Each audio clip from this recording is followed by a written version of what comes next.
मुंबई से, इन पत्रों में लिखा हुआ है, मुंबई से, पूना से, भीलवाड़ा, दौसा, हरियाणा से लोग इस कथा को सुनने के लिए आए हैं। आसपास के क्षेत्र की सारी होटलें बुक हैं जिसमें आप लोग निवास कर रहे हैं। मैं रात्रि की बात को ध्यान में करते हुए आदरणीय मेंदोला जी को बहुत बहुत धन्यवाद देना चाहूँगा, जो रात्रि को यहाँ से निकल कर जा रहे थे और उन्होंने देखा कि यहाँ बहुत सारे लोग सो रहे थे, तो उन्होंने तुरंत अपने कार्यकर्ताओं को फ़ोन किया और कहा यहाँ बहुत भगत लोग सो रहे हैं, उनके लिए गादी और रजाई की व्यवस्था करी जाए। बहुत बहुत साधुवाद आदरणीय मेंदोला जी को, बहुत बहुत साधुवाद।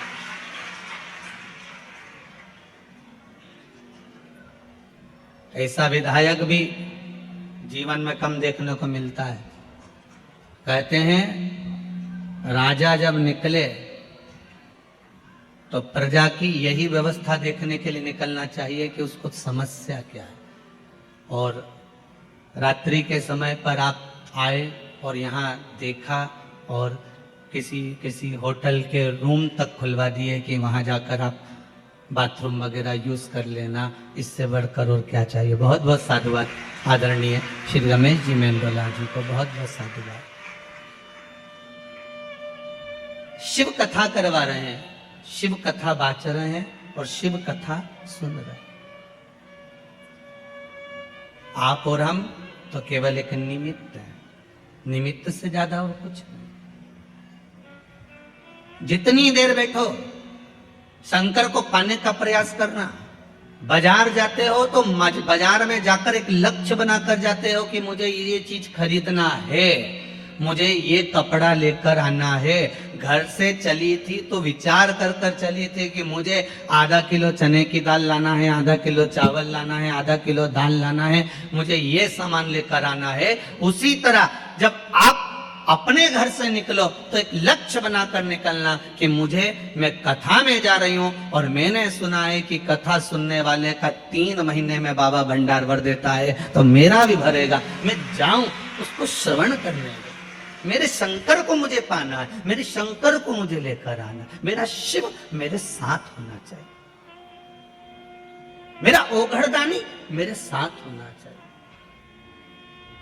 शंभो शरणे पड़ मांगू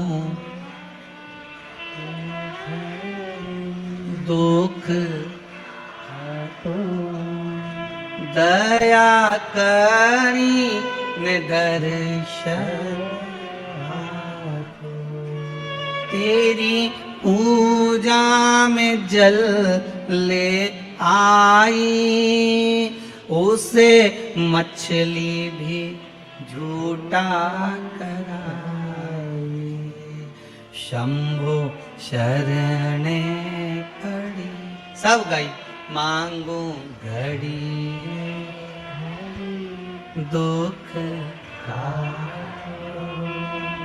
दया करी निदर्शन।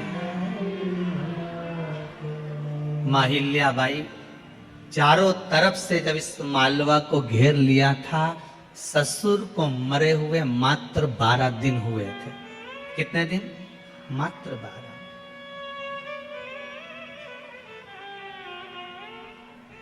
केवल 12 दिन। अब जरा विचार करिएगा, 12 दिन मात्र ससुर को मरे हुए और मस्तिष्क पर कितनी चिंता होगी पति के जाने के बाद जब ससुर चला गया होगा। घर में कोई पुरुष का भाव नहीं था। श्री तुकोजी राव जी को जब बिठाया गया था तो ये दत्तक पुत्र थे, गोदी आए हुए।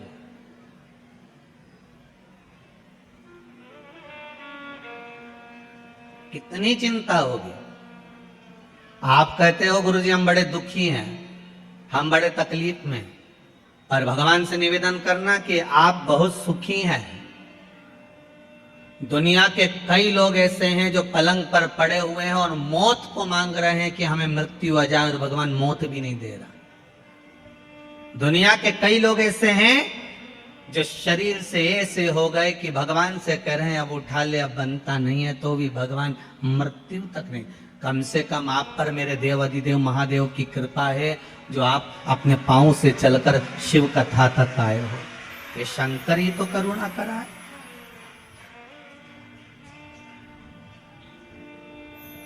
शिव की करुणा नहीं तो और क्या है। इतना बड़ा डोम लगाया, वहां तक भर गए, यहां से लेके वहां तक भर गए। यहाँ तैयारी हो रही थी, अब इनके सोचने में पड़ेगा, अब इनको बिठाएं का भी तो बांसी लगा है, वो में फंसा पड़ा है। तो ये व्यवस्था है। शिव बुलाया है आपको, किसी बुलाया किसी ने नहीं। शंकर सुनाने वाला है। वो तो मेंदोला जी सीहोर पहुंचे और बाबा ने कृपा कर कर कथा दी है। शंकर ही लेने गए थे शंकर की कथा को, इसलिए हो रही है, बाबा करा रहा है। और आपका प्रेम शिव के प्रति, समर्पण शंकर के प्रति। अकेली पड़ गई मां हिल्या। विद्वान ब्राह्मणों को बुलवाया माता हिल्या ने, और विद्वान ब्राह्मणों को बुलाकर माता हिल्या ने एक प्रश्न किया है विद्वान ब्राह्मणों के सामने कि ब्राह्मण देवता, मैं आपके चरणों को नमन करती हूं, आज मेरे ससुर का 12वां दिन है।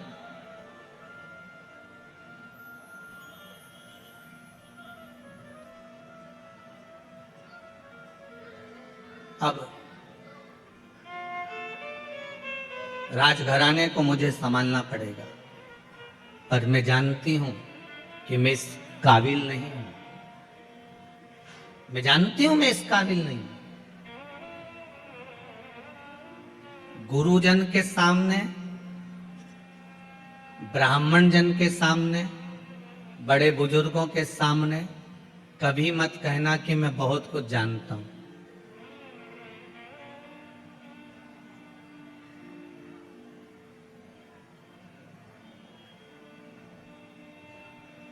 कभी मत कहना।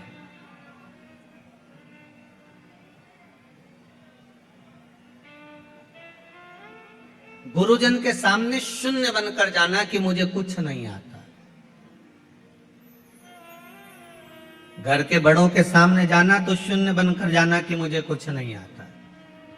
जो ज्यादा समझदार बनकर जाता है ना, सबसे ज्यादा काम उसी को संभालना पड़ता है। घर में 2 तरह की बहू होती है, एक समझदार, एक पगली। आप उसमें से कौन सी हो हमको नहीं मालूम, पर कल कथा में हमने कहा था कि जितने भी बैठे हैं सब पागल ही हैं, तो पगली बहू हो गया। 2 तरह की बहू होती है घर में, एक समझदार, एक पगली। जो समझदार बहू होती है ना, घर में शादी आती है तो सारा काम वो संभालती है। मम्मी जी ने रोटी खाई कि नहीं खाई, मामा जी आया कि नहीं आया, काका जी ने भोजन करा कि नहीं करा, अभी तक फूफा जी तो आए नहीं। बेचारी काम में लगी रही, और उधर बैंड बाजा बजता रहा, लोग माता पूजने चले गए और ये घर में ताला कुर्सी लगाती रह गई। बेचारी काम करते करते चाबी लेके दौड़ी, फिर याद आया कि पूजन में माता जी की चुनरी तो घर में ही रह गई, फिर भागी, फिर चुनरी लेके आई। ये समझदार थी ना, इसलिए बार बार इसको जाना पड़ रहा। समझदार थी ना, इसलिए बार बार काम करना पड़ रहा। और एक घर में बहू ऐसी होती है जिसमें अकल नहीं होती। लोग कहते हैं हमारी छोटी बहू में तो बिल्कुल अकल नहीं, ये तो पगली है। जो पगली है वो माता पूजन में सज धज के खजूर वाली चोटी बना के नाचे कूदे, एंजॉय करे। सबसे ज्यादा एंजॉय वो ही करती है जो पगली होती है।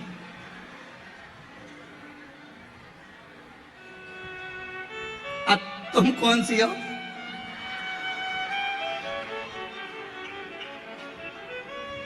जो ज्यादा समझदार होता है उसको सारा काम करना पड़ता है। और जो पगली होती है, सबसे पहले जो समझदार बहू बेचारी काम में लगी रहे, मेहंदी लगाने तक की फुर्सत नहीं, और जो पगली वो सबसे पहले लगा दो। अच्छा, वो मेहंदी वाली भी क्या यहीं तक लगा दो जीजी?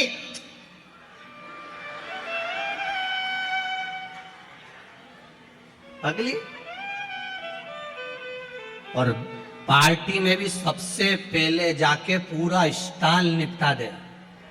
जितना स्टॉल लगा था नहीं सब, और इतने में 2 बहनों तो बात ही करे, बता जीजी देख तो तेरी छोटी बहू को तो देख कितनी खाने में लगी है। इतने में सास बोले मेरी बड़ी बहू बहुत समझदार बेचारी, दिन भर काम करी है, तो सही में पगली है, सब दूर खा रही, एक से नहीं पूछा कि तुम खाओगा। अब किससे पूछो? किससे पूछे?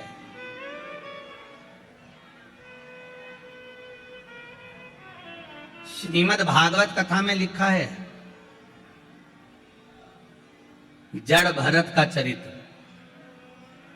ऋषभ देव जी महाराज के यहाँ भरत हुए और भरत जी के जब प्राण छूट गए फिर नाम हिरण की योनि मिली, हिरण की योनि से छूटे फिर मनुष्य की योनि मिली। श्रीमद् भागवत कहती है मनुष्य की योनि मिलने के बाद में उनका नाम पड़ गया भरत।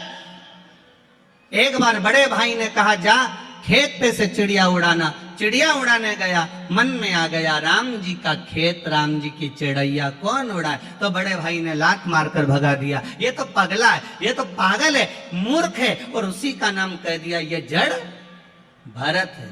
नाम पड़ गया जड़ भरत। जड़ मतलब पागल, पागल मतलब प्रमोशन, समझदारी मतलब डिमोशन। ये समझदार है, ये पगला है। घर के लोगों ने कह दिया ये पागल है। और भरत जी महाराज पागल बनकर भगवान की भक्ति में लग गए। लोगों ने मीराबाई को पागल कहा, मीरा भई रे बावरी, बावरी मतलब पागल। लोगों ने संत तुकाराम जी को पागल कहा। संत तुकाराम जी,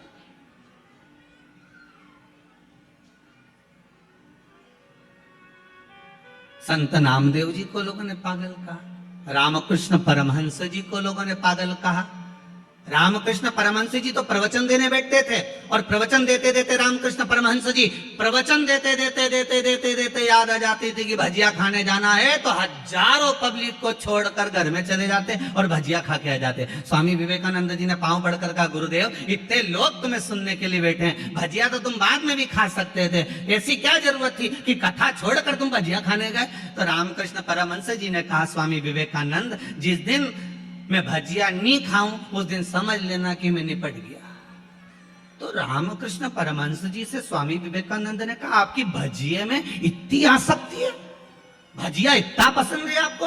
तो रामकृष्ण परमहंस जी ने कहा भजिया पसंद नहीं है, प्रवचन करते करते करते करते मेरा मन माँ जगत जननी जगदम्बा में समा जाता है, उस मन को लाने के लिए मुझे भजिया याद करना पड़ता है, इसलिए पृथ्वी पर जीवित बना रहता हूं।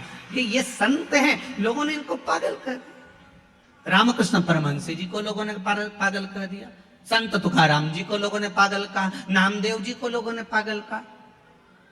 नामदेव जी के घर में लग गई आग। नामदेव जी ने दूसरा भी दरवाजा खोल दिया। अग्नि देवता से कहा इसमें भी घुस जाओ, जा आग लगा दो, कुर्सी रखी इसमें भी जला दो। गांव के लोग तो पानी डाल रहे और नामदेव जी आग लगा रहे। गांव के लोगों ने कहा नामदेव जी हमने तुम्हारे लिए एक गादी, 2 कम्बल, 1 तकिया बचा लिया, ठंड का समय है, रात को सोओगे कैसे? नामदेव जी ने कहा कहाँ है? तो क्या ये रिया? गांव के लोगों से लेकर नामदेव जी ने कहा लो अग्नि देवता तुम ही सो लो, और अग्नि देवता को दे दिया वो कम्बल गद्दा भी। गांव के लोगों ने कहा ये तो पगला है, बताओ इसके लिए बचा के रखा था, इसने और आग लगा दिया। गांव के सरपंच ने कहा आज रात्रि को नामदेव को कोई कम्बल मत देना, कोई गादी मत देना, इसको ठंड में कांपने दो, पड़े रहने दो इसको। नामदेव जी महाराज रात को आम के पेड़ के नीचे ठंड में कुकड़ के पड़े हुए थे। इतने में भगवान को लगा कि मेरे नामदेव ने अग्नि में भी मेरा दर्शन करा है, मेरे नामदेव ने अग्नि में भी मुझे देखा है। तो तुरंत मेरे नारायण रात्रि को आए, नामदेव को गादी तकिया लगाकर मखवल के गादी पर तकिए पे सुलाकर चले गए और पूरे सुंदर झोपड़े का निर्माण कर दिया, सुंदर भवन का निर्माण कर दिया, बहुत सुंदर भवन का निर्माण करा। रात्रि के बाद में सुबह सुबह गांव के लोगों ने विचार करा जरा चल के देखते हैं कि नामदेव की हालत क्या है, जिंदा है कि मर गया। जाके देखा तो नामदेव तो मखवल के गादी तकिया पे सो रहा है। सुंदर झोपड़ी बनी, इतनी सुंदर कि किसी ने देखी नहीं थी, इतनी सुंदर बनी। सारे गांव के लोगों ने कहा नामदेव जी तुम्हारी ये झोपड़ी किसने बनाई? नामदेव जी बोले पता नहीं, परंतु हमारा कोई रिश्तेदार आया होगा। सारे गांव के लोग बोले नामदेव जी हाथ जोड़ के निवेदन है एक आध मकान ऐसा हमारा भी बनवा दो।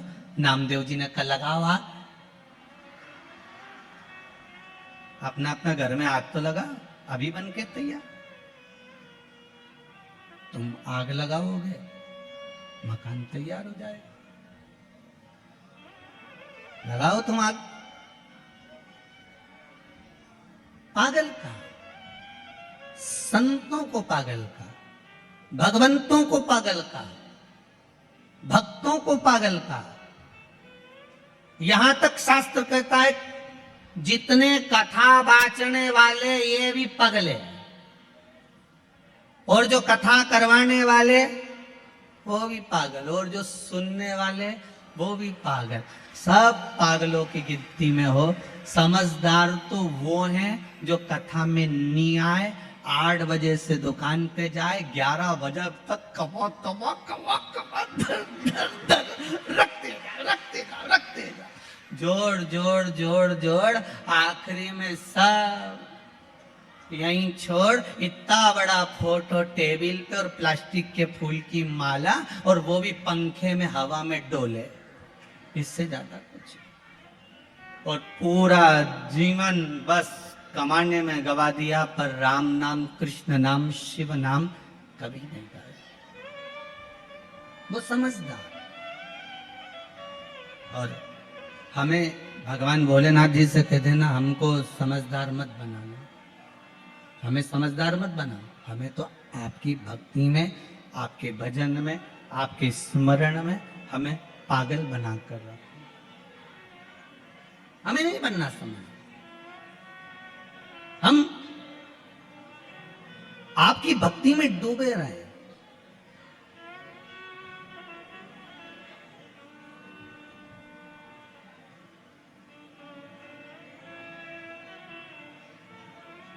गूगल पर, मोबाइल पर, गूगल पर रास्ता ढूंढा जा सकता है।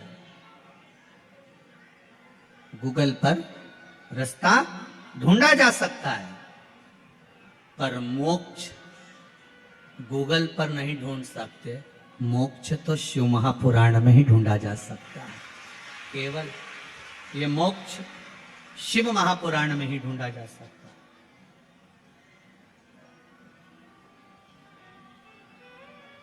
गूगल पर रास्ता ढूंढ सकते हो, पर मोक्ष नहीं। मोक्ष शिव महापुराण में ही ढूंढ सकते हो, मोक्ष शंकर की कथा में ही ढूंढ सकते हो।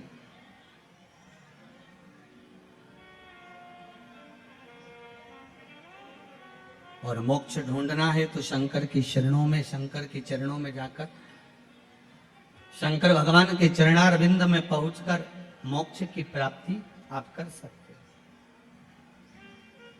शिव के चरणों में। इसीलिए भगवान देव अधिदेव महादेव की प्रार्थना, देव अधिदेव महादेव से निवेदन, देव अधिदेव महादेव से विनती, ये सुख देने वाला। तेरी पूजा में दूध ले आई, उसे बछड़ा भी झूठा करा।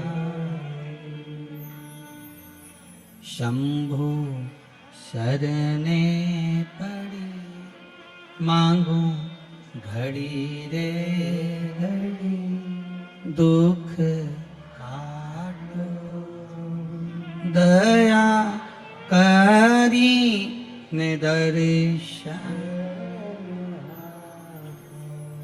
भगवान से प्रार्थना कर सकते, उस शंभू से निवेदन कर सकते। फिर क्यों ना दे बाबा?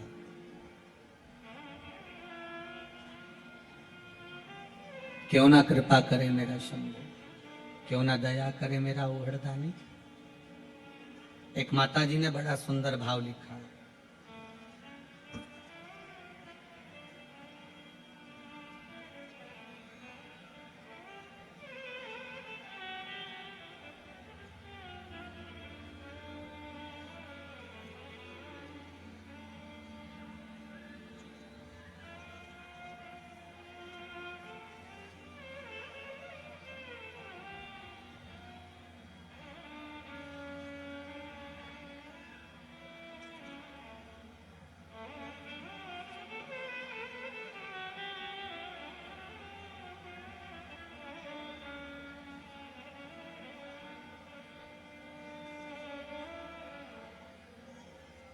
गुरुदेव,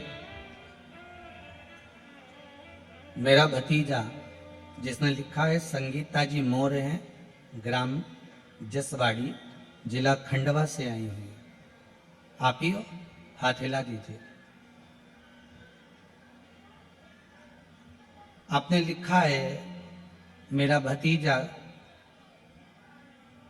हमेशा तोतला ही बोलता था, उसकी वाणी कभी नहीं सुधरी थी, पर 2 सोमवार जो उपाय बताया गया था, बेले का जो फल है उस फल के गुर्दे को निकाल कर, वही वाला करा होगा ना, उसमें पानी भरकर शंकर भगवान को चढ़ाकर उस पानी को पीना प्रारंभ करना था। बाबा ने ऐसी कृपा करी है, अपने पत्र में लिखा है कि 2 सोमवार करने पर मेरे भतीजे की वाणी शुद्ध हो गई, तोतला बोलना बंद कर दिया। बहुत बहुत बधाई आपको। बैठिए विराजी, बैठिए। वाणी शुद्ध हो गई। देवाधिदेव महादेव की कृपा। एक माता जी ने बड़ा सुंदर भाव लिखा है महाराज जी पत्र के अंदर, देखिए। सुनीता जी मीणा, अकबरपुर, जिला देवास, नेमावर रोड से आई हैं। आप ही ने लिखा है, एक बार हाथ हिला दो जम के। हर हर महादेव। आपने लिखा है मेरी पूरी जमीन पर मैंने कई बोर लगवा लिए, कुएं खुदवा लिए, उस जमीन पर कोई पानी नहीं था,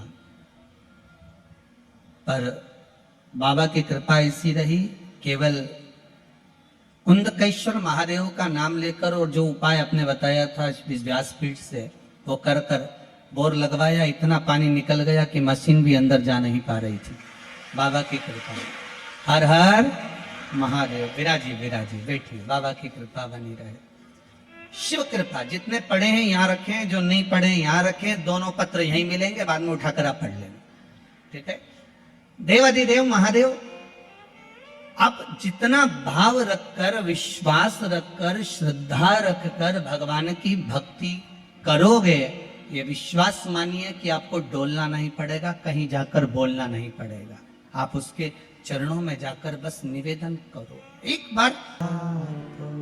हे बाबा, हम आपसे बार बार बस यही प्रार्थना करते हैं कि जीवन में दुख है, तकलीफ है, कष्ट है, उसको काट दिया जाए। और वो कटेगा कैसे? तो भगवान की केवल भक्ति से।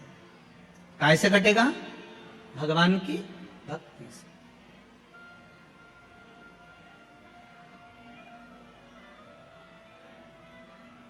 दुनिया के लोग जरा सी बात से आपको छोड़ देते हैं। थोड़ी सी बात हुई और दुनिया के लोगों ने आपको छोड़ दिया। जब जरा सी बात से दुनिया के लोग आपको छोड़ देते हैं, तो यह विश्वास मानकर चलना, जरा सी प्रार्थना से शंभु आपको पकड़ सकते हैं। मात्र थोड़ी सी प्रार्थना, बहुत है उतनी प्रार्थना। हमें ढोंग नहीं करना, हमें ढकोसला नहीं करना, हमें दिखावा नहीं करना कि मैं बहुत बड़ा भक्त हूं या मैं बहुत बड़ी भक्तन हूं, हमें नहीं करना। आग लगे बस्ती में अपन रहो मस्ती में, अपन तो 1 लोटा पानी उठाया, शिव जी को चढ़ाया। हाँ, अगर घर से पानी लेकर जा रहे हो तो उससे बढ़कर कोई सुख नहीं है। मंदिर का अगर पानी ले रहे हो, 1 लोटा पानी अगर मंदिर का लिया है तो पहले 1 रुपया आपको उस गुल्लक में, उस दान पेटी में डालना है कि इस दान पेटी में इसलिए क्योंकि लोटे का किराया, पानी का किराया, ये सब देना पड़ेगा, तब जाकर उस पानी की महत्वता होगी, नहीं तो पानी की कोई महत्वता नहीं है। अपने पास का चढ़ा, अपने जल को आप आनंद में लेकर जाओ। भक्ति शिव कथा है। शिव कथा साधारण नहीं होती। शंकर की कथा में शंकर ही कहीं ना कहीं अमृत बरसा ही देता है। ये उसी की कृपा होती है, उसकी कृपा में ना कुछ नहीं है।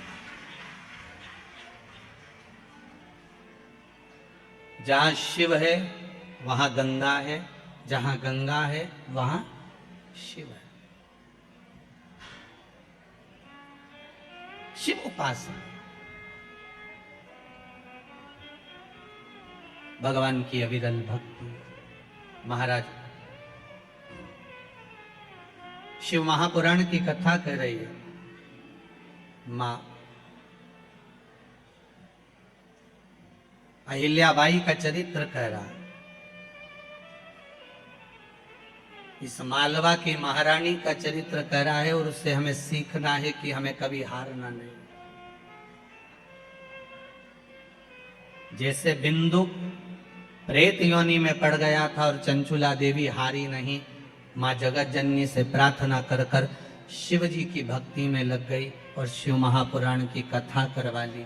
शंकर की कथा बांचने वाले तुमरुका जी को बुला लिया। तुमरुका जी ने जब कथा कहना प्रारंभ करी तो उसमें तुमरुका जी ने विश्वास की कथा करी, विश्वास की कथा,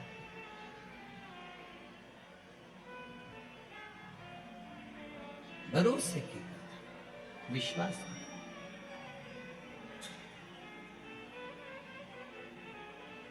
और वो विश्वास तुमरुका जी ने जगाया चंचुला देवी के हृदय में। वो विश्वास जागृत करा।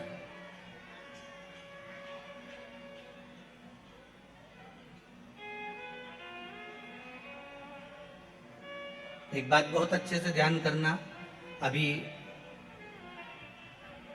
जब कथा चालू नहीं हुई थी 2 दिन पहले तक इंदौर का माहौल बहुत गर्म था।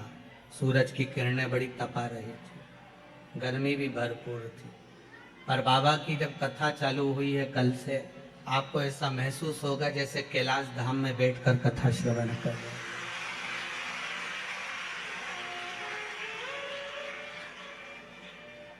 क्योंकि बाबा की कथा है कैलाश पर ही हो रही है और कैलाशी, और यहाँ वर्णन किया गया है संरक्षक के रूप में भी कैलाश विजयवर्गीय है, इसलिए कैलाश तो बनना ही था।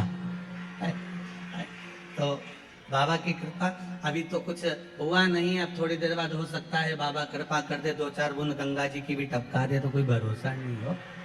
आ गई क्या बस, तो फिर तो वो तो बाबा के हाथ में है, बाबा करने वाला और बाबा कराने वाला, उसके सिवा कुछ नहीं।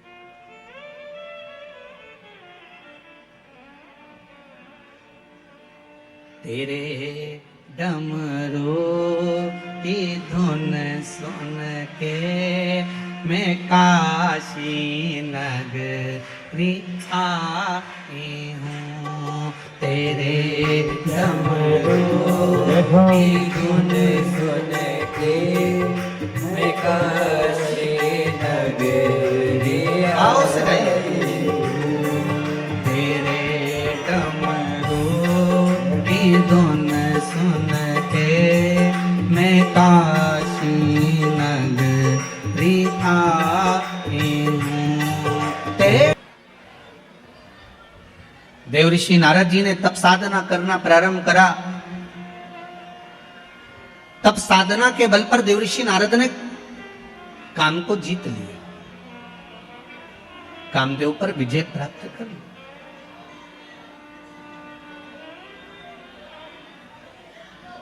काम तो जीत लिया, पर थोड़ा सा देव ऋषि नारद ने जब कामदेव को जीता तो थोड़ा सा अभिमान देव ऋषि नारद के भीतर प्रकट हो गया। थोड़ी सी अभिमतता देव ऋषि नारद के भीतर आ गया।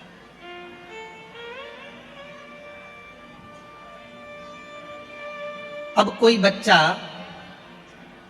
जब अच्छे नंबर से पास होता है ना, तो सबसे पहले उसी के घर जाता है जिसकी सप्लीमेंट्री आती है,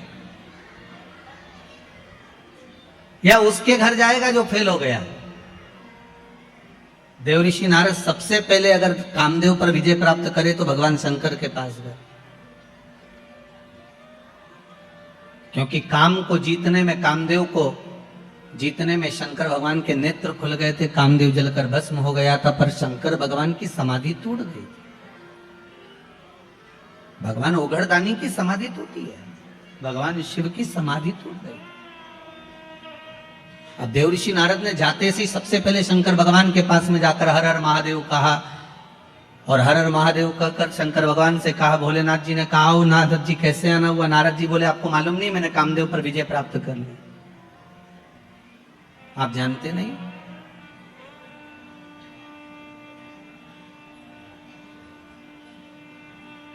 मैंने कामदेव पर विजय प्राप्त करी, आप मुझे जानते नहीं हो क्या?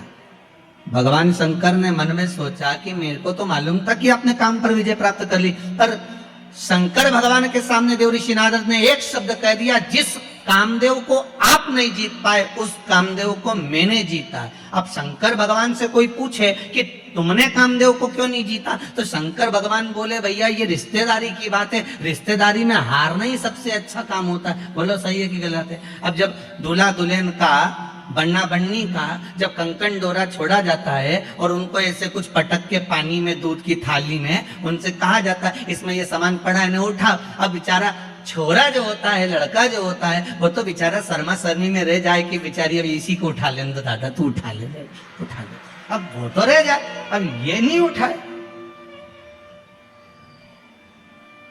तो इसमें ये कैसे कह सकते हो कि छोरा ये जो है बेचारा सीधा साधा पड़ गया? छोरा सीधा साधा नहीं है, वो तो परिवार को लेकर चलना है, कुटुंब को लेकर चलना है, समाज को लेकर चलना है, इसलिए थोड़ा नम्र बनना जरूरी है। इसलिए उसको मालूम है कि मेरे को नम्रता रखना है। शंकर भगवान से कोई पूछे कि तुमने कामदेव को क्यों नहीं जीता, भगवान विष्णु तक ने पूछ लिया था भगवान शंकर से, जब तुमने सबको जीत लिया तो कामदेव को क्यों नहीं जीता? तो शंकर भगवान ने कहा, भगवान नारायण आप तो जानते हो मैं सती का पति हूँ, ये रति का पति है। सती और रति एक ही पिता की दो पुत्रियां हैं, सगी बहन है, ये मेरा साड़ू भाई है। अगर ये मेरे आया था, मैं उठकर नहीं खड़ा होता तो घर जाता, तुम्हारी धर्मपत्नी क्या कहती कि तुम मेरे बहन का पति आया और उसका सम्मान नहीं करा। तो रिश्तेदारों के आगे कभी अहंकार की बात नहीं करना, संबंधों की बात नहीं करना, रिश्तेदारों के आगे तो ये से बनकर चलना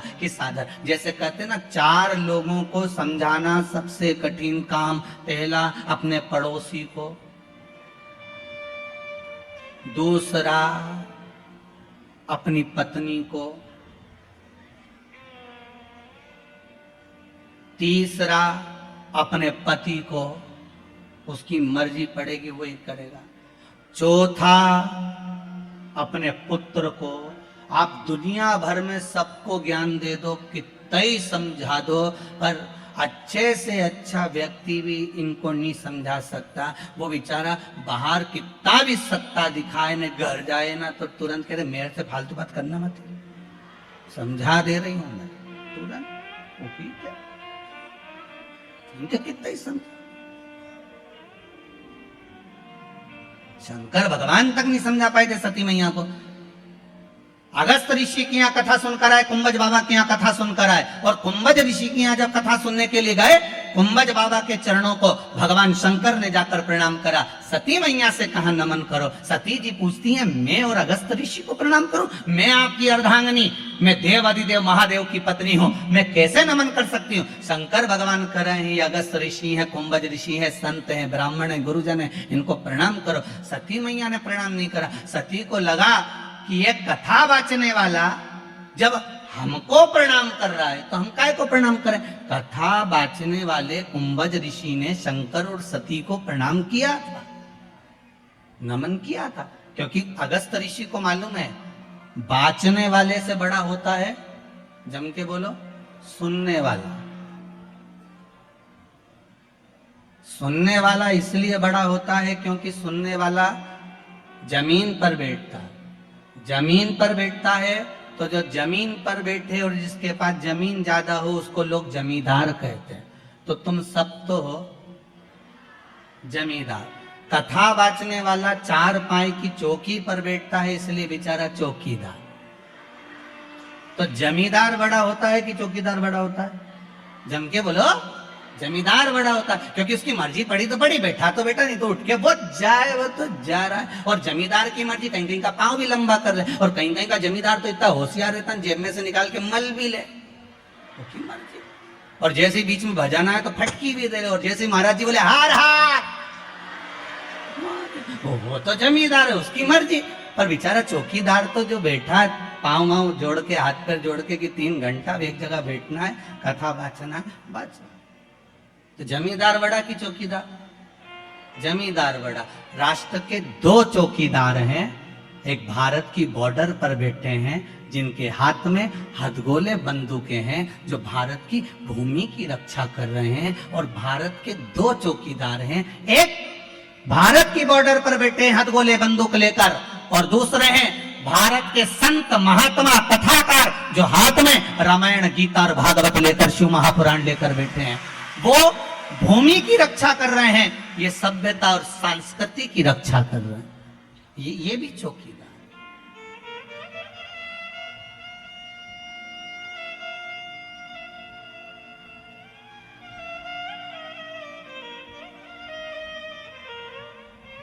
ये भी चौकीदार। चौकीदार की पदवी कोई साधारण नहीं होती महाराज, बहुत प्रबल पदवी होती है, बहुत प्रबल पदवी। कोई साधारण हो सकता है? भगवान शंकर ने कहा अपने कामदेव को जीता, उसके लिए आपको प्रणाम करता हूं। शिवजी ने अपने गले की रुद्राक्ष की माला उतारकर देवऋषि नारद के गले में पहना दी। देवऋषि नारद के गले में जैसे रुद्राक्ष की माला गई, नारद जी ने धारण करी, और उस रुद्राक्ष की माला को पहनकर देवऋषि नारद से भगवान शंकर बोल रहे हैं, कुछ देर बैठोगे नहीं, यहाँ पर विराजमान नहीं होगे? नारद जी मन में सोचे कि मैंने काम को जीता और ये काम को हार गए, तो मैं इनके यहाँ बैठूंगा। नारद जी के कहने पर, भगवान शिव के कहने पर नारद जी नहीं बैठे और उठकर चल दिए। बाहर निकले, रुद्राक्ष की माला उठाकर जमीन पर पटक दी। जैसे ही भूमि पर पटकी, पटकने के बाद वहीं से नंदी निकल कर जा रहे थे। नंदी ने उस माला को उठाकर देवाधिदेव महादेव से कहा, बाबा ये आपके गले की माला? हाँ बाबा, आपके गले की माला और यहां पड़ी है। भगवान शिव ने कहा, नंदी जब देवता के गले की माला भूमि पर पड़ जाए और जिसके माध्यम से पड़ जाए, समझ लेना उसकी उन्नति हो नहीं सकती। आप चिंता मत करो। हम कई बार इस व्यासपीठ से बार बार निवेदन करते रहे हैं कि बड़े से बड़े, कई बार बहुत बड़े बड़े मंदिरों में लोग जाते हैं, भगवान के गले की माला उतार कर अपने गले में डाल देते हैं। अपन उस गले की माला को निकालकर गाड़ी पर डाल देते हैं। गाड़ी पर डली उसकी पत्तियां बिखरते बिखरते जमीन पर जाती है, उसका दोष है। शिव महापुराण में, विष्णु पुराण तक में कहा है, दुर्वासा बाबा भगवान का दर्शन करने गए, नारायण के गले की माला आ गई, इंद्र को पसंद आ गई, इंद्र को दे दी, इंद्र को पसंद माला वो एरावत को दे दी, एरावत ने वो माला जमीन पर पटक दी, श्राप दे दिया, अरे इंद्र भगवान के गले की माला भूमि पर पड़ी है, इसलिए तुझे सत्ता के विहीन होना पड़ेगा। और महाराज राजा बलि की सत्ता स्थापित हो गई, इंद्र को सत्ता छोड़ना पड़ी, केवल वो देवता के गले की माला गई, देवता के गले की माला। हम बार बार निवेदन करते हैं, भगवान की कोई वस्तु, भगवान पर चढ़ा हुआ निर्माल्य, एक बेलपत्री भी अगर शिव मंदिर जा रहे हो वो प्राप्त हुई है, या तो उसको संभाल कर रख लो, नहीं रख से बनाए तो उसको विसर्जन कर दो, पर कहीं पांव में ना आए उसका विशेष ध्यान रखिए, कहीं पांव में ना आए।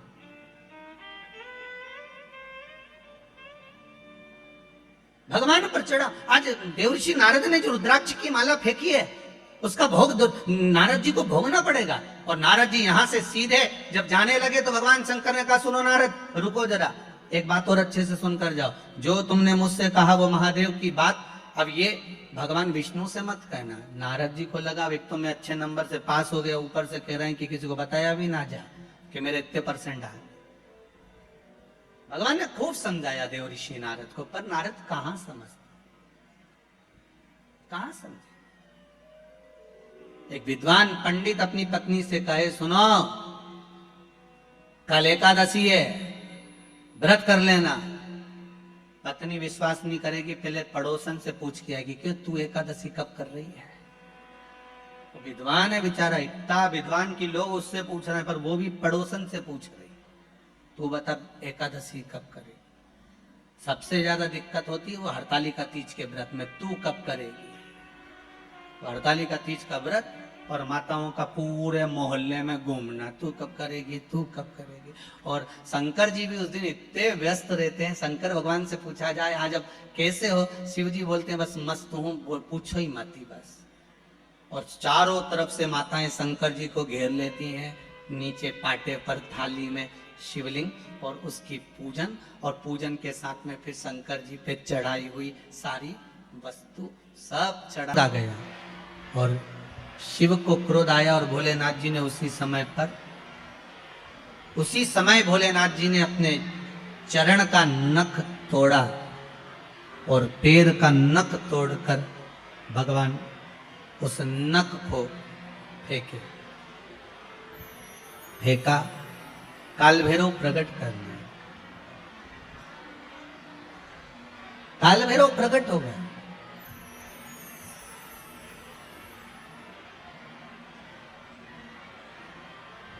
जब काल भैरव प्रकट हुए, भगवान शिव जी ने आदेश दिया कि जाओ, जाकर जिस मुख से ब्रह्मा जी झूठ बोल रहे हैं, जिस मुख से ब्रह्मा झूठ बोल रहे हैं, ब्रह्मा जी का उस सिर काट दीजिए। फिर ध्यान देना, शंकर भगवान को प्रसन्न करने का सबसे सुंदर तरीका है एक लोटा जल। पर एक लोटा जल ना हो तो बेलपत्र, बेलपत्र ना हो तो 3 बार ताली, 3 बार ताली ना हो तो बम बम भोले, और ये भी ना हो तो अपने जीवन में दिन भर में कम से कम एक बार सत्य बोलो। दिन भर में एक बार कितना बोलना है? एक बार बोल लो, बहुत है।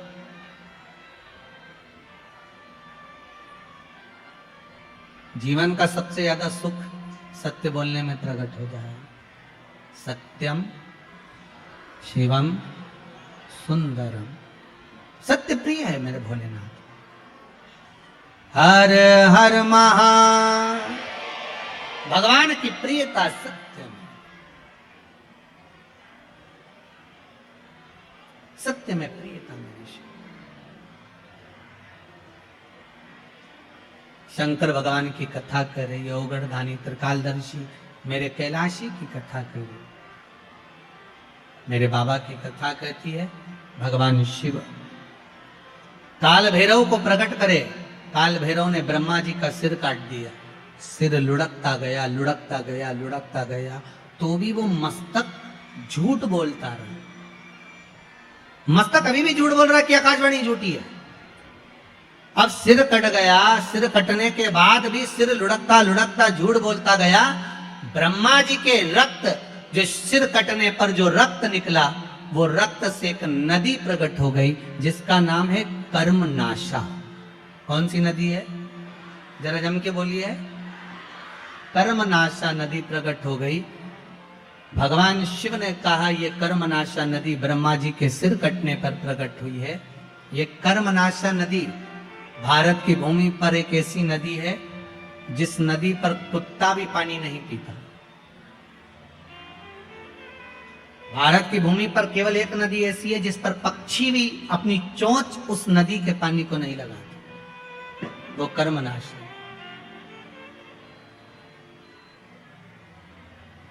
इलाहाबाद से काशी के बीच में बहने वाली ये नदी वैसे तो 14 किलोमीटर की है, पर आजकल अगर लोग नेट पर सर्च करते हैं तो वो 20 किलोमीटर की दिखती है। अब हो सकता है उसका विस्तार हुआ हो, पर शिव महापुराण में, लिंग पुराण में वो 14 किलोमीटर।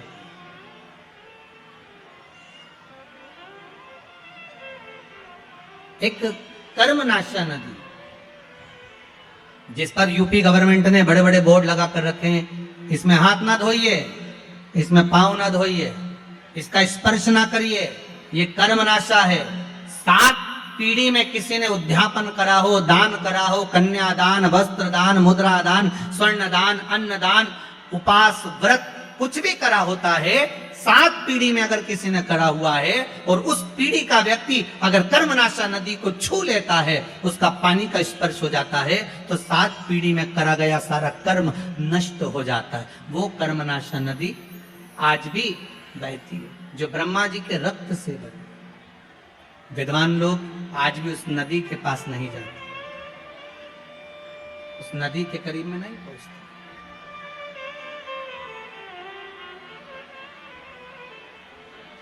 नदी के करीब में नहीं जाते महाराज। शंभु शरणे पड़ी। एक निवेदन अगर आप लोग स्वीकार करें तो, सभी लोग अगर स्वीकार करें तो बैठे बैठे ही थोड़ा थोड़ा सा खसक जाइए। बाहर पानी आ रहा है इसलिए आप थोड़ा थोड़ा सा बैठे बैठे खसको, खड़े मत होइए, बैठे रहिए बस। उसको थोड़ा सा आप स्वीकार करिए जिससे आप लोग आराम से बैठे रहें। बैठे बैठे खसक जाओ।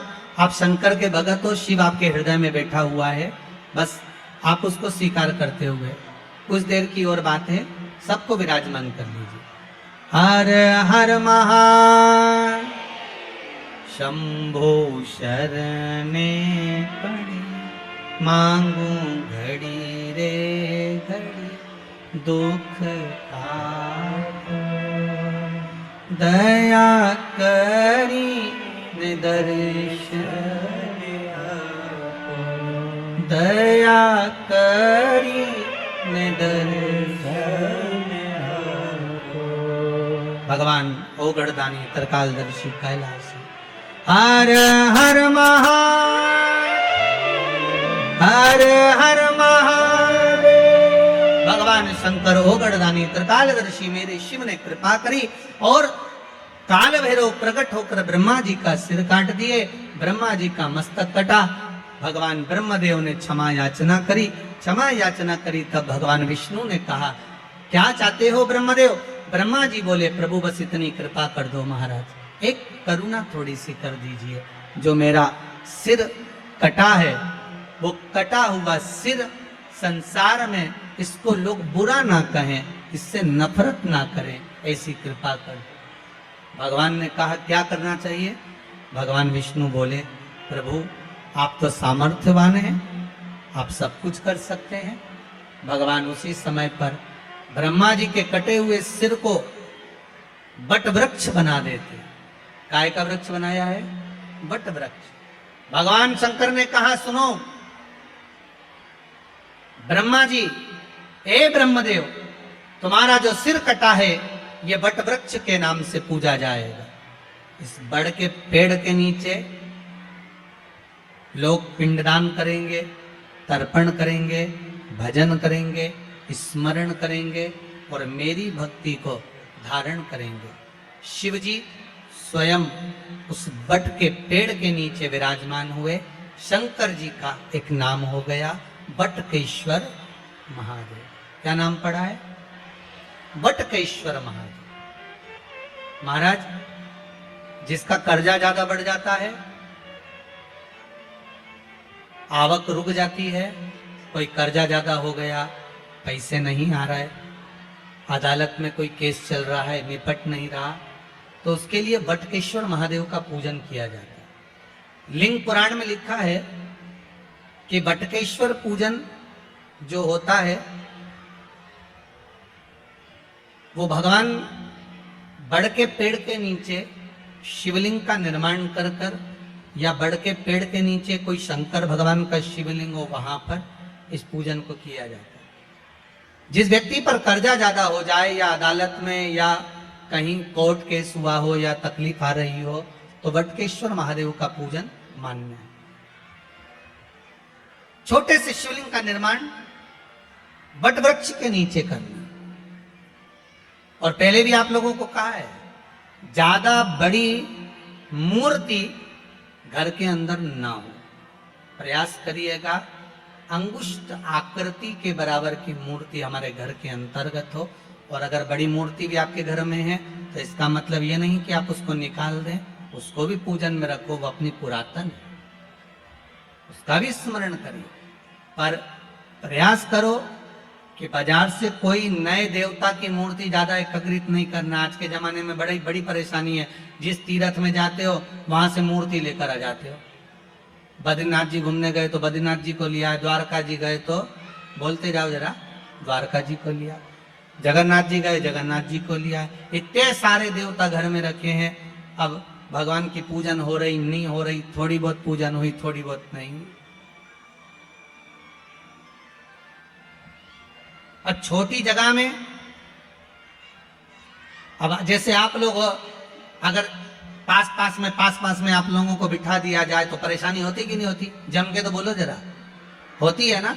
अब तुम्हारा इतना बड़ा तो मंदिर घर के अंदर, कितना बड़ा मंदिर, छोटा सा तुम्हारे घर में मंदिर, इतने बड़े मंदिर में वहीं शंकर जी बैठे, वहीं राम जी बैठे, वहीं कन्हैया जी बैठे, वहीं लड्डू गोपाल, वहीं पर लक्ष्मी जी, वहीं पर दो गणेश जी, वहीं पर सारे देवी देवता। बद्रीनाथ गई तो उनको भी लाया, जगन्नाथ गई उनको भी लाई, रामेश्वर गई उनको भी लाई, सारे देवता वहीं इकट्ठे। और सुबह से उठ कर गई, इतनी सी शक्कर ले गई। अब इतनी सी शक्कर भगवान के सामने रख दी और आरती उतार दी। अब सारे देवता आपस में सोच रहे कि तुम खाओगे कि हम खाएंगे। इसलिए शास्त्र कहता एक साधे सब सधे, सब साधे विश्रा। एक को साध लो, सब हो जाए। हमारे देवाधिदेव महादेव को जो जल चढ़ाते हो ना, 33 कोटि देवताओं को वो जल प्राप्त हो जाता है। ब्रह्मा भी उसी में है, विष्णु भी उसी में है, इंद्र भी उसी में है, देवी भी उसी में है, देवता भी उसी में, सब उसी में विराजमान। कहीं हमें भटकना नहीं है उसको ढूंढने के लिए, सब उसी के भीतर विराजमान। एक बेलपत्री का पत्ता, मात्र एक बेलपत्री का पत्ता, जिसके भीतर ब्रह्मा भी है, विष्णु भी है, शिव भी हैं, और इस बेलपत्री के बीच वाली पत्ती से लेकर जहां 2 पत्तियां रहती हैं, उस पत्ती के बीच में जो गैप होता है डंडी का, इसमें 64 योगनियां भी है। 64 योगनियां देवियां भी इसके अंतर्गत विराजमान है। और उस डंडी के नीचे जहां 2 पत्ती है, इस 2 पत्ती के नीचे की जो लंबी डंडी रह जाती है, इसमें 33 कोटि देवताओं का भाग है। उस डंडी के नीचे जो छोटा सा एक मोटा सा भाग रह जाता है, कई बार आप लोगों ने बेलपत्री को तोड़ा होगा तो नीचे एक मोटा सा भाग रह जाता है, महाराज उसके अंतर्गत सारे तीर्थों का भाव जागृत रहता है। उस बेलपत्री को केवल साधारण ना समझे, शिव को अगर समर्पित कर रहे हैं तो संपूर्ण उसी के अंतर्गत, संपूर्ण।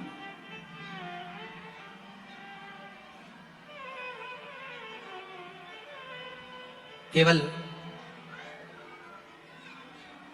आप लोगों ने बेलपत्र अगर कभी शिव जी पे चढ़ी हुई, हम तो कई बार निवेदन करते हैं कि आप उसका सेवन हफ्ते में एक बार, जिसको भी शुगर हो, बीपी हो, थायराइड हो, हफ्ते में एक बार शंकर जी पे चढ़ी हुई बेलपत्र अवधूतेश्वर महादेव के नाम से, कौन से महादेव? अवधूतेश्वर महादेव के नाम से खाना प्रारंभ कर देना चाहिए, हफ्ते में एक बार। और जिसके भी घुटने में प्रॉब्लम रहती है या डॉक्टर ने बोल दिया कि घुटना बदलना पड़ेगा, तो उनके लिए निवेदन है, शिवरात्रि के दिन रात्रि को 12 बजे शंकर जी पे चढ़ी हुई बेलपत्र, भगवान शंकर पर चढ़ी हुई बेलपत्र, शिव जी के मंदिर पर ही बाहर खड़े होकर शिखर का दर्शन कर कर उस बेलपत्र को चबा चबा कर खा लीजिए। घुटना बदलने की जरूरत नहीं पड़ेगी, कभी भी घुटना बदलने की जरूरत। और कई लोगों ने प्रैक्टिकल करके देखा है, आपके बीच में ही लोग बैठे होंगे, बहुत सारे लोग आपके भीतर बैठे होंगे, कई लोग बैठे होंगे जिन्होंने उस प्रैक्टिकल को करा होगा, जिन्होंने किया होगा, और कई लोगों को उसका लाभ प्राप्त हुआ होगा, कई लोग। अब शिव महापुराण की कथा कर रही है, शंकर का चरित्र, ओगरदानी मेरे त्रिकाल दृश्य की कथा कर रही है। महाराज ब्रह्मा जी से कहा, ब्रह्मदेव, भगवान शिव का नाम बटकेश्वर महादेव पड़ गया, बड़ के पेड़ के नीचे मेरे शंभु मेरे शंकर विराजमान हो गए। आगे जो पावन चरित्र आया है शिव महापुराण का, जैसे आपको वर्णन किया, ब्रह्मा जी ने भगवान शिव से पूछा कि सृष्टि का निर्माण कैसे करना है, वो दर्शन आप कराइए।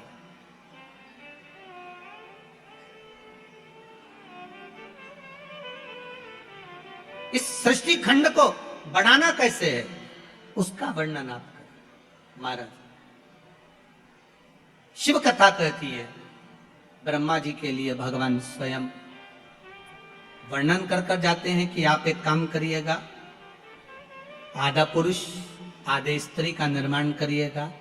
पुरुष और स्त्री का निर्माण करना था, ब्रह्मा जी को भान नहीं हो पाया, उन्होंने पुरुष और स्त्री को मिलाकर निर्माण कर दिया, जिससे किन्नर उत्पन्न हो गए। अब किन्नर उत्पन्न हुए तो भगवान विष्णु और भगवान शंकर दोनों आ रहे थे, मेरे शिव आ रहे थे। भगवान विष्णु ने देखा कि चारों तरफ किन्नर ही किन्नर है, जहां देखो किन्नर नृत्य कर रहे हैं, ताली बजा रहे हैं, स्मरण कर रहे हैं। इतने में तो भगवान विष्णु को हंसी आ गई, बड़ी जम के भगवान नारायण हंस दिए, बहुत ठाका लगाकर। जैसे ही भगवान विष्णु हंसे तो भगवान शंकर ने पूछा, क्या हुआ नारायण, आप हंस क्यों रहे हो? भगवान विष्णु ने कहा, प्रभु आपने ब्रह्मा जी से कहा था कि सृष्टि का निर्माण करो, पर ब्रह्मा जी ने कैसी सृष्टि बनाई, चारों तरफ किन्नरों को उत्पन्न कर दिया।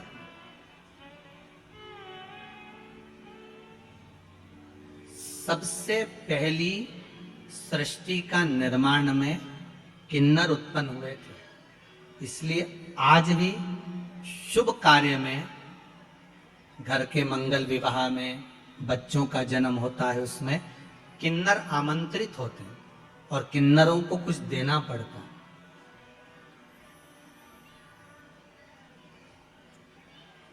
ये भगवान ब्रह्मा की बनाई हुई सृष्टि में से प्रथम सृष्टि में किन्नर थे। भगवान विष्णु हंस दिए, शंकर भगवान को थोड़ा सा क्रोध आ गया कि ब्रह्मा जी ने निर्माण करा और तुम हंस रहे। शिव महापुराण की कथा कहती है, कभी अंधे को देखकर मत हंसो, कभी लूले को, विकलांग को, चरण नहीं, हाथ नहीं, बहरा है कोई, वाणी से विहीन है कोई, उसको देखकर कभी नहीं हंसना। शिव महापुराण की कथा कहती है, एक जन्म हमको लेना पड़ता उसी के जैसा जिस पर हंसे हैं हम। और भगवान विष्णु को भी लेना पड़ा किन्नर का अवतार, भगवान नारायण को भी किन्नर बनना पड़ा, केवल हंस दिए थे थोड़ा सा। और भगवान विष्णु जो ठहाका लगाकर हंसे, शंकर भगवान ने कह दिया, नारायण आप ब्रह्मा की बनाई हुई सृष्टि पर किन्नरों पर हंसे हो, आपको पृथ्वी पर जाकर किन्नर बनना पड़ेगा, आपको भी किन्नर बनना पड़ेगा। भगवान विष्णु की आंख में से जल बह गया, नारायण रो दिए, शिव आप मुझसे कह रहे हो कि मुझे किन्नर बनना पड़ेगा? हाँ, क्योंकि आप ब्रह्मा की बनाई हुई सृष्टि पर हंसे हो। और आया समय, जिस समय पर पांडव और कौरवों का युद्ध प्रारंभ होना था, कुरुक्षेत्र की भूमि पर जब युद्ध करने के लिए कौरव और पांडव पहुंचे, तो कुरुक्षेत्र की भूमि पर चंडी प्रकट हो गई। कुरुक्षेत्र की भूमि पर चंडी प्रकट हुई और चंडी ने कहा, सुनो कौरव और पांडव, ये भूमि मेरी है, भूमि पर युद्ध करने से पहले कौरवों को अपने परिवार में से किसी एक की बलि देना पड़ेगी और पांडवों में से परिवार में से किसी एक की बलि देना पड़ेगी, तब तो तुम इस कुरुक्षेत्र की भूमि पर युद्ध लड़ सकते हो। अब कौरव तो खुश हो गए, क्योंकि हम 100 भाई, एक आध अगर बलि में मर भी गया तो 99 तो बचेंगे। पर दुख तो पांडवों को था, 5 में से एक मर गया तो फिर युद्ध कैसे होगा। भगवान कृष्ण को चिंता व्यापने लगी, टेंशन पड़ गया मेरे ठाकुर को, चिंता व्याप गई, करना क्या है। तब भगवान कृष्ण को याद आया, अर्जुन जिस समय द्रौपदी को विवाह कर कर लेकर आया था, लाकर द्रौपदी को जब खड़ा करा, माता कुंती से कहा, मां देखिए हम क्या लेकर आए, और माता ने कह दिया 5 वही बांट लो।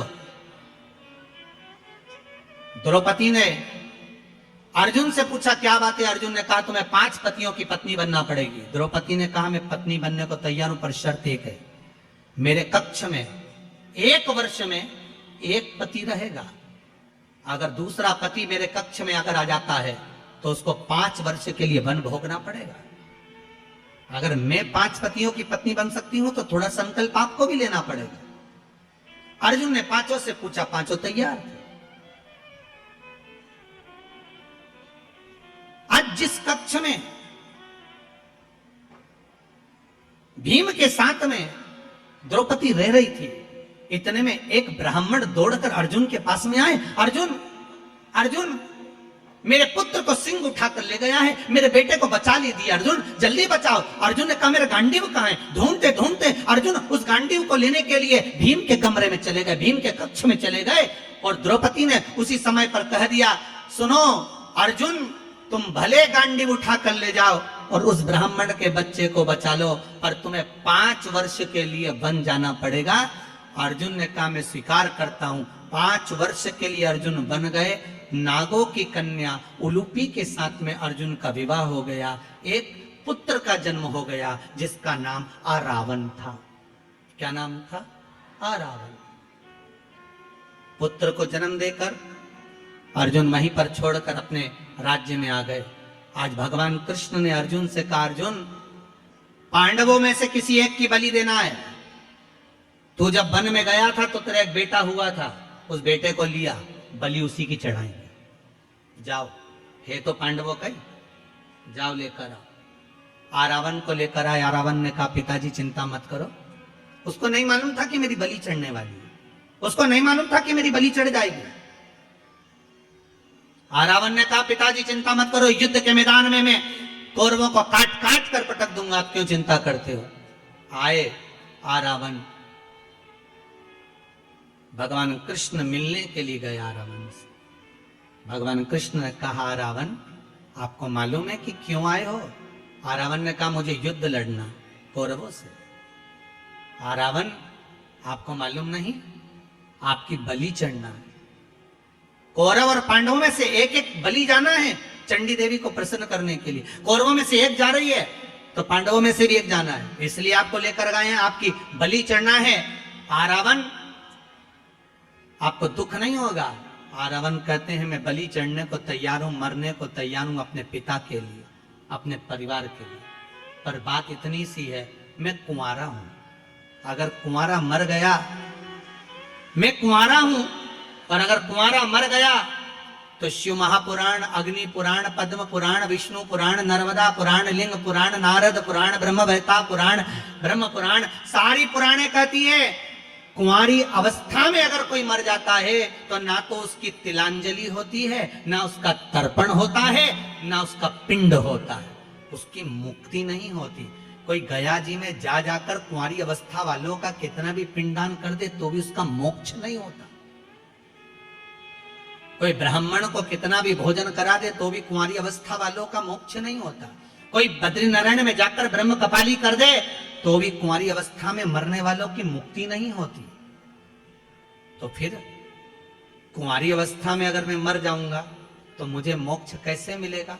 इसलिए मेरा एक विनती स्वीकार करोगे? भगवान कृष्ण ने पूछा क्या? आरावन कहता है मेरी शादी कर दो, इसके बाद मेरी बलि चढ़ा दो। भगवान ने मन में विचार करा, कल बलि चढ़ना है, आज ही का दिन बचा है, शादी के लिए लड़की कौन तैयार होगी, फिर भी तैयारी करो। भगवान कृष्ण ने अर्जुन, भीम, नकुल, सहदेव सबसे कहा जाकर ढूंढो, कोई लड़की मिल जाए। चारों तरफ ढूंढा पर कोई लड़की नहीं मिली जिससे विवाह करना था। कौन देगा लड़की? जिस पिता को मालूम है कि कल मरने वाला है, बेटी बेधव्य हो जाएगी, कौन देगा? किसी ने बेटी नहीं दी, किसी ने बेटी नहीं। भगवान कृष्ण ने विचार करा, शंकर भगवान ने कहा था कि पृथ्वी पर जाकर तुम्हें किन्नर बनना पड़ेगा। भगवान कृष्ण आधी रात को किन्नर का रूप रख लिए और आरावन से शादी कर ली। किन्नर का रूप, भगवान कृष्ण ने किन्नर का रूप धारण करा, आरावन से विवाह करा। इसलिए आज भी किन्नर मांग में सिंदूर भरते हैं, हाथ में चूड़ी पहनते, पांव में बिछुड़ी पहनते, गले में मंगल सूत्र पहनते। कोई पूछे उनसे कि इनका पति कौन है तो किन्नरों का विवाह आधी रात को होता है, जैसे भगवान कृष्ण किन्नर बन के विवाह करे थे आरावन से। किन्नरों का विवाह आज भी आरावन से होता है, आधी रात को होता है। रात को होने के बाद उस घड़े से विवाह कर कर घड़े को सुबह फोड़ दिया जाता है, क्योंकि भगवान कृष्ण सुबह रात्रि को किन्नर बने और सुबह आरावन की बलि चढ़ गई, इसलिए उस घड़े को फोड़ दिया जाता। भगवान कृष्ण को भी किन्नर बनना पड़ा। आप किसी विकलांग पर, आप किसी कमजोर पर, आप किसी बेन पर अगर हंसते हो, एक जन्म आप भी तैयार रखिए कि आपको उसका लेना पड़ेगा। क्यों हंसो? उसको देखकर तो दुख होना चाहिए कि बेचारे की माना दशा है। अब ये तो भगवान ही जानता है कि किस कारण से व्यक्ति को भोगना पड़ रहा है। ये तो वो दातार दयालु ही जानेगा, भगवान ही जाने। कुंवारी अवस्था में मर गया तो मुझे नरक भोगना पड़ेगा। कुंवारी इसीलिए शिव महापुराण की कथा कहती है, भागवत पितरों को तार सकती है, भागवत पितरों को तार देती है, पर शिव महापुराण की कथा केवल एक कथा ऐसी है जो कि आहूतों को तारती। आहूत मतलब कुंवारी अवस्था में जो मर गए, गर्भ में 6 महीने का, 8 महीने का, 9 महीने का, 10 महीने का कोई बच्चा जन्म लेकर कुंवारी अवस्था में, कोई बड़ा होकर जिसका विवाह नहीं हुआ, अधोगति में कोई मर गया, ये शिव महापुराण कुंवारी अवस्था वालों को तार देती है। कहते हैं कि कथा सुनकर जो व्यक्ति निकल कर जाता है शिव महापुराण की कथा सुनकर, उसके शरीर से एक तरंग निकलती है। रास्ते में, मार्ग में जितने भी कुंवारे मर गए हो, एक्सीडेंट में मर गए हो, या किसी के घर के अंदर गर्भ में 6 महीना, 8 महीना, 9 महीना, 10 महीना का कोई बच्चा शांत हो गया हो, वो नारी भी अगर कोई कथा सुनकर जा रहा हो, उसका मुख देख लेती है तो उसका दोष समाप्त हो जाता है, और जो कुंवारी अवस्था में मर गया उसका मोक्ष हो जाता है। शिव महापुराण की कथा अधोगति वालों को भी तार देती। आज आप लोग इतनी संख्या में आए हो, बाबा विश्वनाथ की कृपा, महाकाल दादा की दया है, शंभू की कृपा है, मेरे शंकर की, वो तारने वाली, तारना, उसकी कृपा, उसकी दया।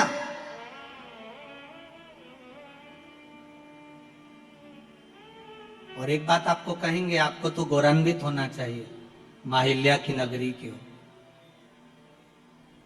यहां से निकल कर जाते हो ना, जितनी दूर तक कदम कदम पढ़ते पढ़ते अपने घर पहुंचते हो ना, शिव महापुराण में ऐसे नहाए हुए होते हो कि घर पर जाकर भी शंकर की ही चर्चा होती है। आप यहां सुनते हो तो परिवार वाले टीवी पर सुनते हो, शिव की ही चर्चा हो।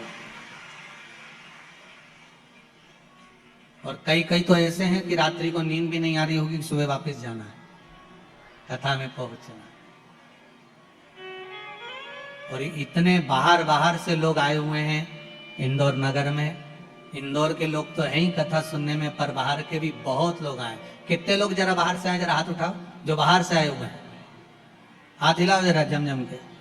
बहुत बढ़िया, बहुत लोग हैं आप लोग। रखो रखो रखो रखो, बहुत बहुत कई कई दूर से, बहुत, कहीं मुंबई, कहीं पुणे, कहीं गुजरात, राजस्थान, सब जगह से भगत लोग आए हुए हैं। अब इंदौर के कितने बैठे हो रहे, जरा हाथ उठाओ। अरे बहुत सारे हो, रख लो रख लो रख लो रख लो, ढेर सारे, रखो रखो। हर हर शिव उपासना, भगवान शंकर की भक्ति, शिव की आराधना जीव को सुख प्रदान करती है। तुम्हारी अवस्था में भी अगर कोई चला गया, उसको भी गति प्रदान करती है। महाराज, तब भगवान भोलेनाथ ने देखा कि ये दशा गड़बड़ हुई। शिव जी ने अपना अर्धनारीश्वर स्वरूप का दर्शन कराया, अर्धनारीश्वर स्वरूप का दर्शन कराया। भगवान अर्धनारीश्वर जी पधार रहे हैं। एक बार जोरदार ताली बजाकर उनका स्वागत करेंगे। अर्धनारीश्वर भगवान का दर्शन करेंगे। हमारे बीच में